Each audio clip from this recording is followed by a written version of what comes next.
श्री मोदी जी योगी जी से पूछिए, जो रामलला का मंदिर बन रहा है उसमें उनकी क्या भूमिका रही है। पहले नरसिंह राव जी के शासनकाल में रामालय ट्रस्ट बना था। यदि पुरी के शंकराचार्य ने उस पर हस्ताक्षर कर दिया होता तो नरसिंह राव के शासनकाल में मंदिर भी बन गया होता, अगल बगल आमने सामने मस्जिद भी बन गई होती। इसके हस्ताक्षर न करने पर आज अयोध्या में केवल राम जी का मंदिर बन रहा है। तो व्यक्ति जीवित है या नहीं है, तो उससे कुछ पूछने मार्गदर्शन की आवश्यकता है या नहीं। ध्यान गया आपका? अरे मैंने हस्ताक्षर कर दिया होता रामालय ट्रस्ट में तो नरसिंह राव के शासनकाल में मंदिर भी बन गया होता, अगल बगल आमने सामने मस्जिद भी बन गई होती। मैंने हस्ताक्षर नहीं किया, इसलिए आज अयोध्या में यथास्थान मंदिर बन रहा है और मस्जिद नहीं बन रही है।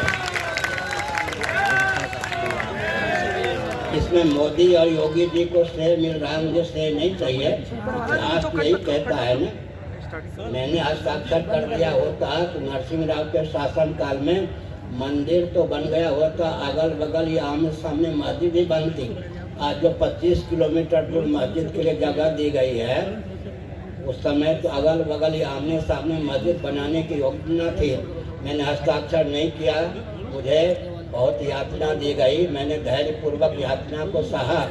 लेकिन मैं संकेत करता हूँ मोदी जी, योगी जी, सुन लीजिए, अधिकार नहीं बनता पार्लियामेंट के अनुसार, सुप्रीम कोर्ट के अनुसार, लेकिन उपहार के रूप में जो आप 5 एकड़ जमीन दे रहे हैं 25 किलोमीटर दूर सही, इसी निर्णय को क्रियान्वित अगर मथुरा और काशी में भी कर देंगे, जो कि संभावित है, तो केवल उत्तर प्रदेश में 3 नए पाकिस्तान बनने का मार्ग आप लोग प्रशस्त कर रहे हैं।